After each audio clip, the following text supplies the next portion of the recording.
You know, there's a lot of things that retro gamers understand that maybe modern gamers don't. And so today I thought I'd kind of start a discussion, and I really do want a discussion. I want to hear from you guys too. And I'm going to give you 5 things that I could think of off the top of my head that retro gamers understood or understand that maybe modern gamers do not. So without further ado, let's get started. So the first thing that I was thinking about was a controller with only 2 buttons. Then I kind of started thinking about, wait a second, the first controller I ever owned on the first console I ever owned had 1 button. So yeah, arcade stick and 1 button. There you go. You know, most modern games, in fact all of them, what do they have? 4 face buttons, 2 shoulder buttons, a start, options, share, tons of buttons, both diagonal sticks, push down for buttons, and it does open up, you know, a lot of games that maybe are playable on a PC. Now they're playable on a console with that many buttons. But that was one of the things that I thought of. How many of you remember a 1-button controller and a joystick? Yeah, how about that? Alright, so the second thing I was thinking about that a lot of modern gamers may not understand, and they may have heard the term NES Hard. Retro gamers know what NES Hard is. Yeah, here's a pretty good example. Castlevania, Dracula's Curse. And speaking on that same thing, NES Hard or hard video games, how about some of the old role-playing games? This is on the OG Xbox. You can actually play this on your Xbox One. You will not find a GPS in this game. When you are told, you know, you might get a hint from an NPC, they're going to tell you where to go to find a certain cave, a certain area. They're not going to put a little marker on your map with a little arrow telling you exactly where to go. They're going to give you landmarks to look for. And man, I've spent some time in Morrowind looking for landmarks and looking for certain caves, certain quest points, certain things like that. So that was the second thing that I came up with. NES Hard, or the difficulty of retro games compared to modern games. And some might think, you know, that's kind of a way of improving games by giving you a GPS so you know exactly where to go. And you know what? Sometimes I agree with that, but there are times when I think that might kind of actually take away from the game. I remember, you know, trekking through just a ton of area, and Morrowind's a huge game. A lot of old role-playing games did not give you a map or a marker, a GPS. And you know what? That might actually take away from the experience a little bit. I don't know.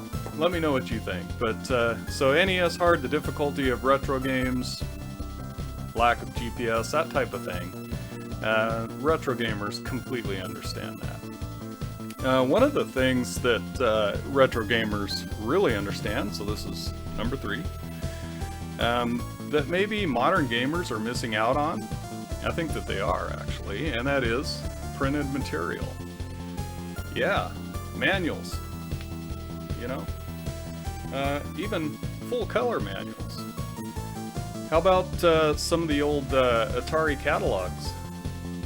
How about that? Or even Nintendo Power. Printed materials, magazines, man, Game Pro, Game Informer, just tons of different gaming magazines. And used to go into the supermarket and you'd see the magazine rack. Man, I would make a beeline right towards all the gaming magazines, check them out. And you know what? That was a lot of really the way that you would find out about awesome new games coming out, get reviews on games, kind of decide if you wanted to pass on a game or pick a game up. And then also printed material as far as, yeah, the good old player's guides. Full color. Look at the size of this thing. Maps. And you know what? Just having a physical printed guidebook or manual in your hand, being able to read it, there's something very, very cool about that. Seeing it on the page and then looking up and seeing it on your TV. Printed material, man, I miss a lot of the printed material. Now I know that, you know, some of the limited run maybe, or, you know, special edition type of things might come with some artwork and stuff like that, and that's very cool. But it was commonplace with retro games, man. You would get tons of printed material. So yeah, printed material, that's a big one. So that was 3, right? So the second thing I was thinking about was retro gamers really understand the nostalgia behind actually finding a game that you used to play maybe 25, 30 years ago, and the first time you pop that into your console that you've recollected, and turn that on, and all the memories and the nostalgia that you feel, and you remember the game, and you start remembering little aspects of the game and little cool things about the game. Man, that's awesome, and that's a huge part of retro gaming. However, there's a lot of young retro gamers out there that maybe don't have that nostalgia, so you know, that's not saying that if you don't have that game, or you didn't have that game back in the day, you can't be a retro gamer. That's not true at all. There's a lot of young retro gamers, and I think the hobby, retro gaming, is in pretty good hands, really. And speaking about that, just physical games, right? Having physical games, I'm going to kind of lump that in with this, but having those physical games on your shelf, going and grabbing them, opening them up, maybe looking at the manual, putting that game in, putting a cartridge into your console, you know, not just flipping through a menu and picking a digital downloaded game that you used to play or that you own, that, you know, and a lot of people have digital libraries now, and that's probably the bulk of their collection. And there's no right or wrong thing about that, but being a retro gamer, I love my physical media, my physical games.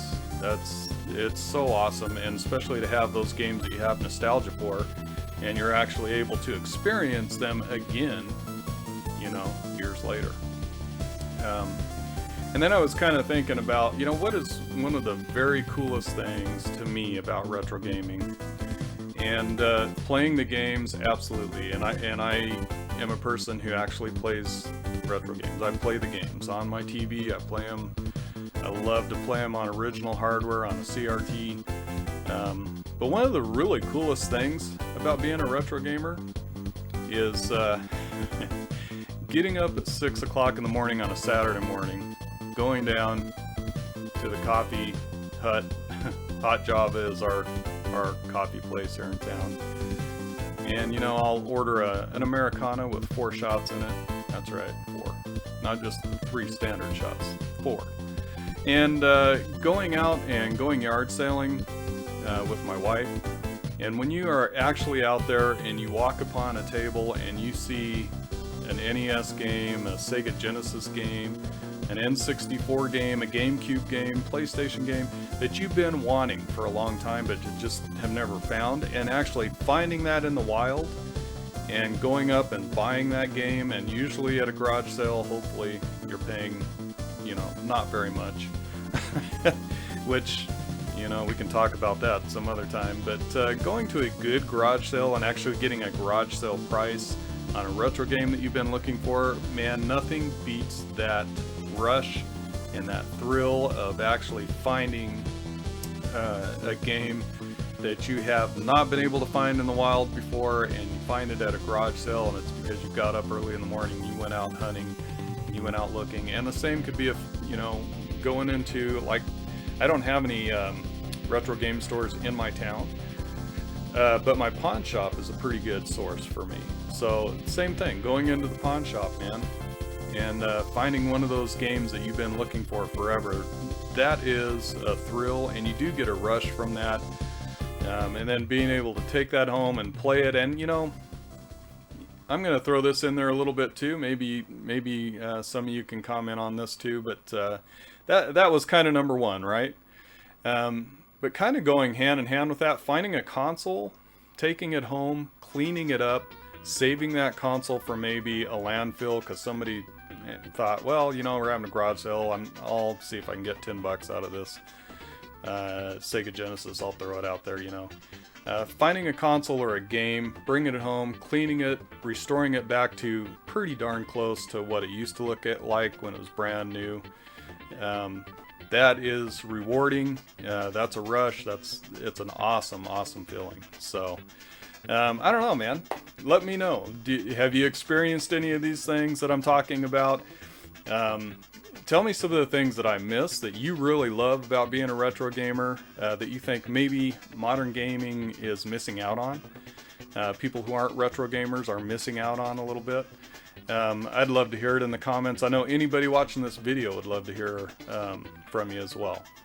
As always, thank you very much for joining me today. I hope you guys have a great and safe rest of your day.